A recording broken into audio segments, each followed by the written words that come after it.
actually, timely entrance by John, because I just want to point out that, here in, blue state Massachusetts, I'm going to go out on a limb and say this is the only town in Massachusetts that has got 3 Republican primaries this fall.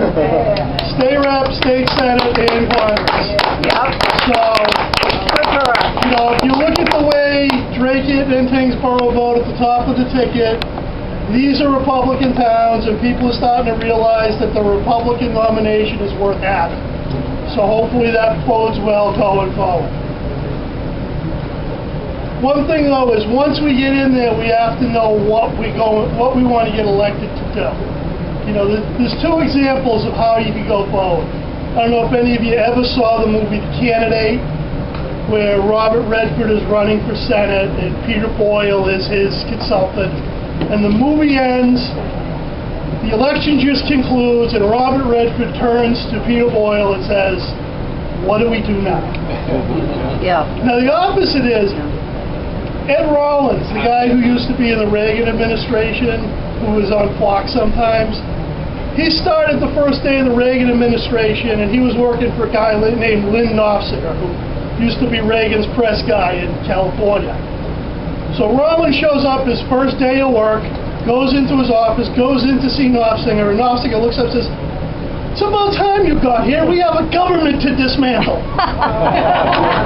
And that's kind of what I want to do to Beacon Hill.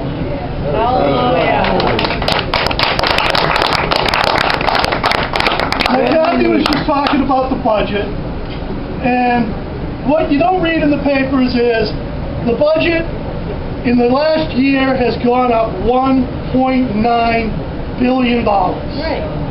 It's now $32.5 billion budget. That's a 6% increase in 1 year.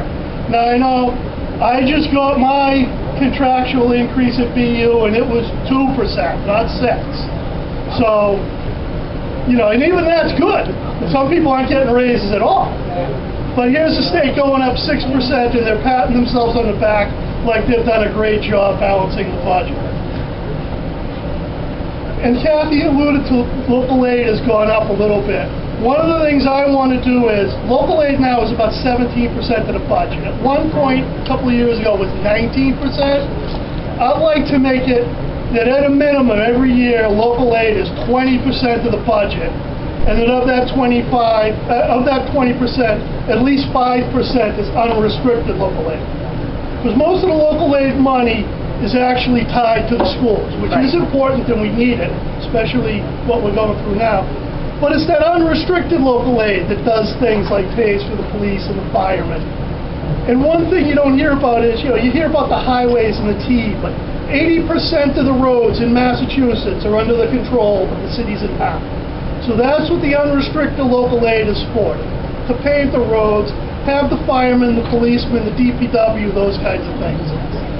Now, if 20% of this year's budget was local aid, in spite of the increase we had, there would have been an extra $1.4 billion available in local aid for the cities and towns to split.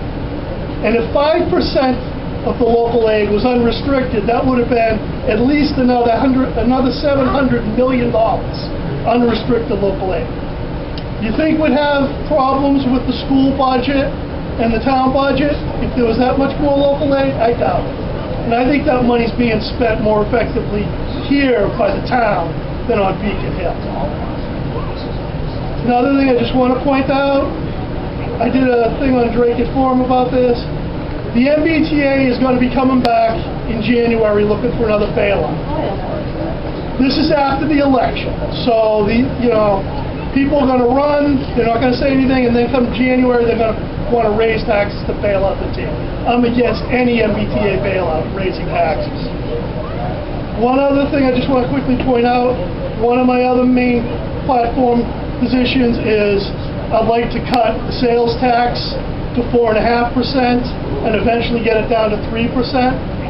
Now when I first raised this point, Colleen Gary said, how would you pay for it? Well, when I raised this point, the budget was $1.9 billion low. So if you lowered the sales tax to 4.5%, that would take about $1.4 billion out of state revenue. So if you took $1.4 billion out of this year's budget, you still would have had a $500 million increase over last year's budget, which is about that 2%, which is the raise I got this year. So by living like normal people do with normal increases from year to year, you can actually cut that sales tax back, which would not only help us compete with New Hampshire in the Merrimack Valley. If you look at all the other places around the state, it would make us the low tax alternative. If we got our sales tax down to 3%, New York sales tax is 8%. There'd be people coming across the border, and exit 1 on the Mass Pike would look like the Pheasant Lane Mall there. Every conceivable retail outlet you want, catering to the people coming across from New York, and that would increase state revenue. Anyway, I'd like to just thank everyone again for showing up and enjoy the food.